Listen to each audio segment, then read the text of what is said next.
Во имя Отца и Сына и Святого Духа, Христос посреди нас. Bratři a sestry, dneska jsme čítali takový evangelium, čo, jak asi jsme pochopili, sesumírovává, to znamená, zhrnuje podstatu křesťanského a vůbec veriaceho života. To znamená člověka, který verí a který prostě chce přistupit k Bohu, tak v podstatě má splnit dvě věci, co zaznělo v tomto evangelním čtení. A to je úplně jasné, to jsme slyšeli mnohokrát v našem životě. Stále to dokola slyšíme, dá se říct dennodenně. A to je miluj bližného svého, ale taky miluj Boha. Jednoduché dvě přikázání. A vlastně zazněli v této pasáži taky nějakým způsobem pospolu a vyjadrují v podstatě všecko, co by člověk věřící mal. Ale tam je taková situace, kdy vlastně, prečo se to hovorí, tyto přikázání, nebo dá se říct, preto tady ty slova zaznívají. A to je to, že Isus Christus se pohybuje a učí učedníky, a nejenom je samozřejmě, a další davy, a potkává zákonník, jak jsme slyšeli v tom evangeliu. Kdo je zákonník?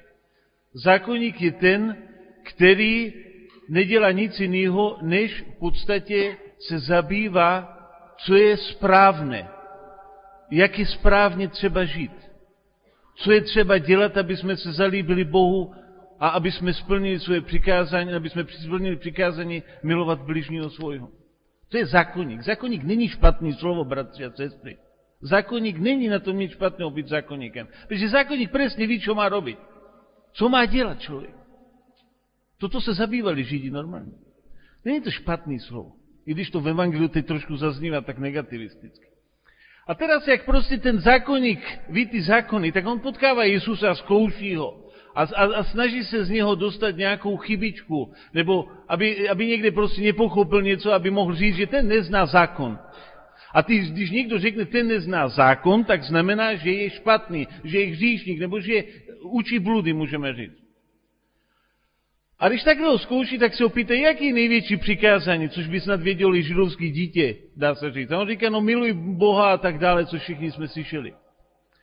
A potom mu Isus hovorí, ale ještě jedno přikázání, nebo v rámci toho kontextu to vychází, miluj bližného svojho.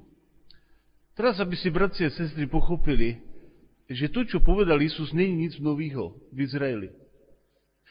Židia v době Isusa Krista, zejména farizejové, mali už učení o tom, že jedno z nejdůležitějších přikázání, které vychází z Biblie, ze Starého zákona, je milovat bližního svoje. A to Isus jim nepovedal nič nového tady.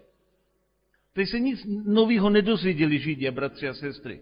Že miluj bližního svojho, že to je zrovna tak důležitý, jako milovat Boha, nebo cokoliv jiného. Toto oni vědí, Židia, tady to.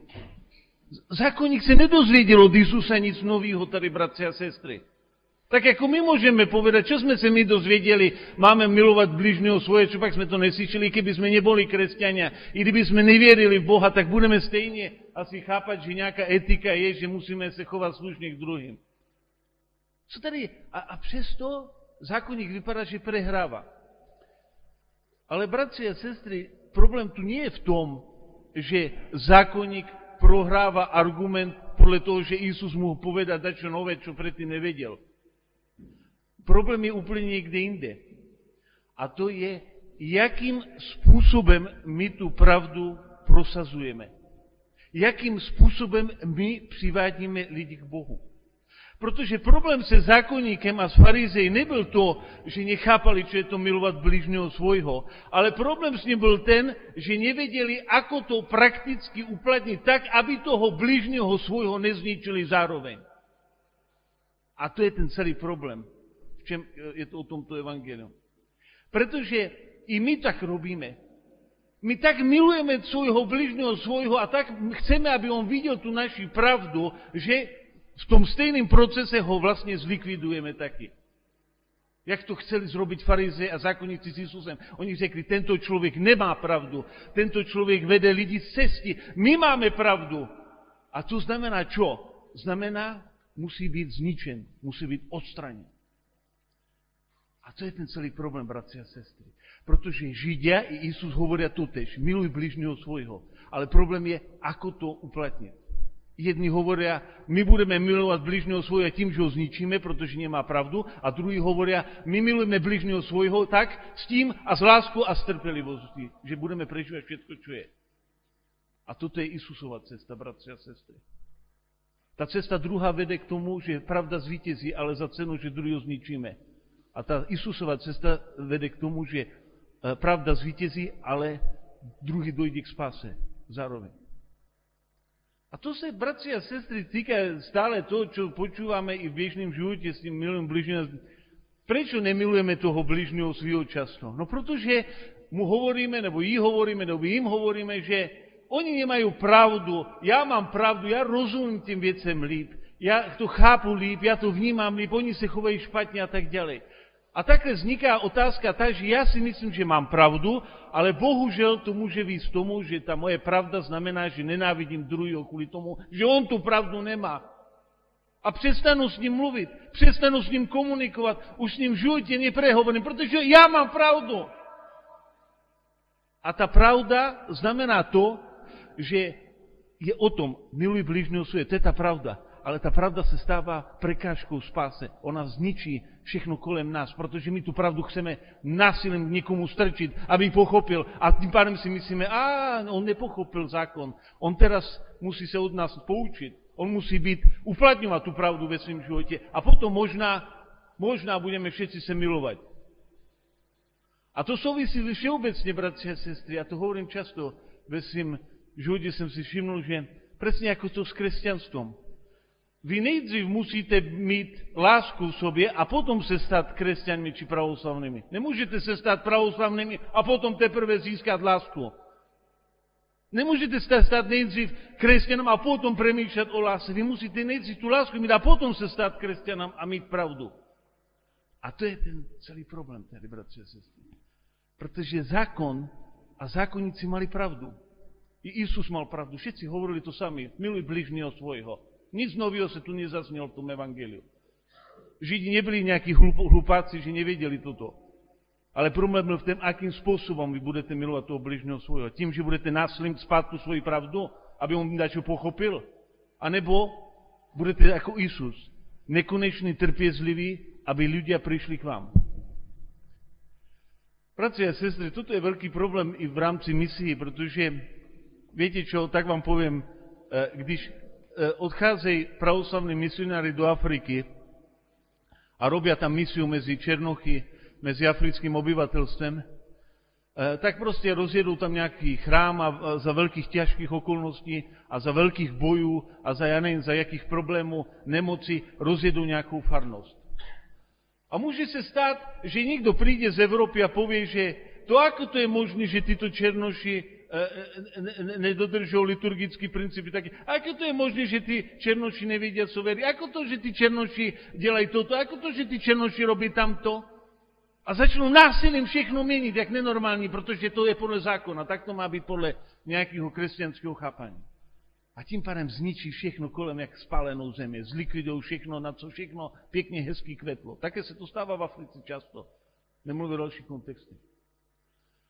A problém je, bratři a teda sestry, to, že ako teda potom milovat toho bližného svojho a mít zároveň pravdu a mít vědět, co je to Kristus a tak ďalej. No jedině tím, že vidíte v tom druhém člověku iba to dobré. Jenom to dobré musíte vidět, protože jinak ho nebudete milovat.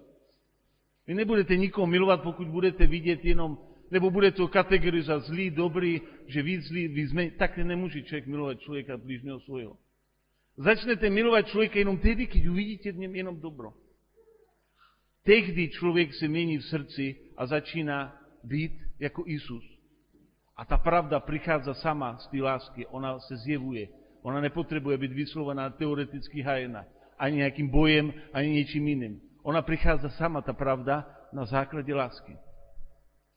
A takže ten základní rozdíl mezi zákonníkem a Isusem v tomto evangeliu je to, že oba dva mají pravdu, oba dva vědí, čo je to milovat bližného svojho, ale otázka je, jakým způsobem to budete robiť.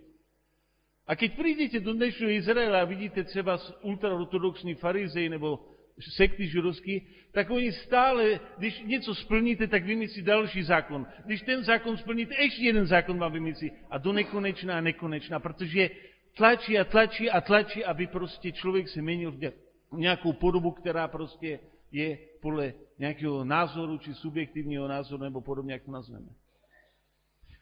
Bratři a sestry, je to samé přesně jako s naším příbuzenstvím a vůbec s naším životem v obšestvu. A často se stává i to, že já jsem se setkal, nebo každý z vás se setkal s tím, že jsou lidé příbuzní, kteří prostě řeknou, já mám pravdu a nebudu mluvit s tím člověkem dalších 10 rokov, protože já mám pravdu. Taková pravda je k ničemu, bratři a sestry, můžete si ji strčit někde do šuplíku takovou pravdu, protože to je pravda, která ničí lásku k bližnému svojmu. Ona není pravdivá na závěr, i když je pravdivá teoreticky.